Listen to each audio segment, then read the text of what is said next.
कोई भीख नहीं मांग रहा है आपसे जम्मू कश्मीर का अवाम या हम एज नेशनल कॉन्फ्रेंस। ये हमारा कॉन्स्टिट्यूशनल राइट है, आप जल्द से जल्द स्टेटहुड को बहाल कीजिए। पहले तो बड़ी शर्मनाक चीज़ है ये कि जो कल एमएलए बने, जिन्होंने कल इलेक्शन जीता एमएलए के लिए, वो इतने बड़े सीनियर कायद जो हमारे पार्टी प्रेसिडेंट है उन पे तनकीद कर रहे हैं कि वो जेम्स बॉन्ड बने, ये बने।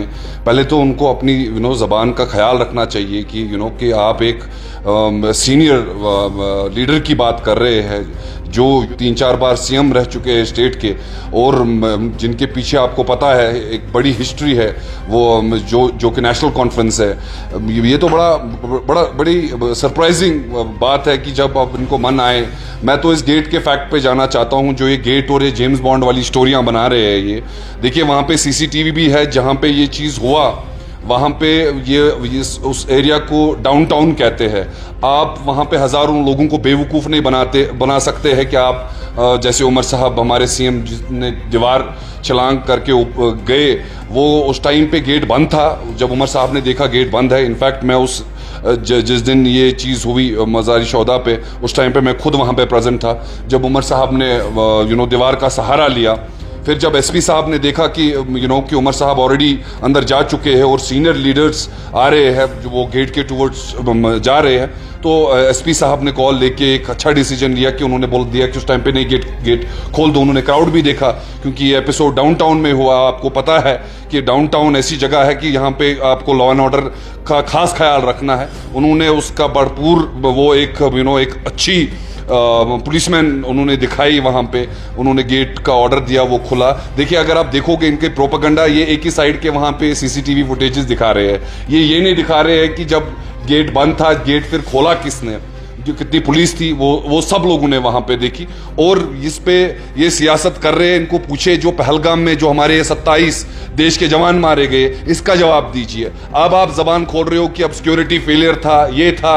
देखिए, इनको ये सस्ती सियासत करनी है, चाहे वो पहलगाम का फेलियर हो, चाहे बिजनेस रूल्स की मैं बात करूंगा कि उमर साहब गुड गवर्नेंस देना चाहते हैं। इनको ये अच्छा नहीं लग रहा है कि लोगों ने मैंडेट दिया, ये उस मैंडेट की इज्जत नहीं कर रहे हैं। ये सस्ती सियासत खेल के ये बिजनेस रूल्स भी नहीं दे रहे हैं। बिजनेस रूल्स वो चीज़ है कि हमें भी समझ आएगा कि हमारे अंडर क्या पावर्स है, उनके अंडर क्या पावर्स है। बट ये वो चीज़ चाहते ही नहीं है। ये चाहते ही नहीं कि जम्मू कश्मीर की आवाम को गुड गवर्नेंस मिले, चाहे कश्मीर की आवाम, चाहे जम्मू की आवाम। इनको बस ये चाहिए, इनको सस्ती सियासत चाहिए। और सस्ती सियासत के साथ इनको ये चाहिए कि ये देश भर में, इनको लगता है कि ये वो हिंदू मुस्लिम की सियासत करेंगे, ये दिखाएंगे कि देखो जी हिंदू मुस्लिम के पीछे, मुस्लिम हिंदू के पीछे। इनको लगता है कि अब ये सस्ती सियासत बिक रही है, अब ये सस्ती सियासत बंद हो चुकी है। देश की जनता भी जान चुकी है। मुझे लगता है कि इनको नींद से उठ जाना चाहिए जी, क्योंकि ये लंगड़ी सरकार में है। ये कोई मेजॉरिटी में वहां पे पार्लियामेंट में बैठे नहीं है। अगर इनके दो जो हमारे बिहार से जो सीएम है और एक और जो भी चंद्रबाबू नायडू वो भी है, अगर वो निकल गए तो ये रातों रात सरकार गिर जाएगी। इनको चाहिए कि कि इनको अगर जनता ने अब ये मौका, एक आखिरी मौका मैं देख रहा हूं, इनको चाहिए कि ये गुड गवर्नेंस पूरे देश में दे।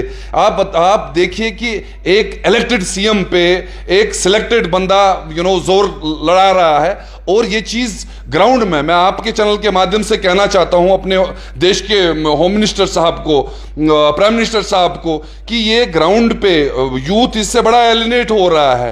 युवा जिस पे हमने इतनी सारी मेहनत की थी कि कि इनके दिमाग में कि डेमोक्रेसी समझ आए कि देश है क्या।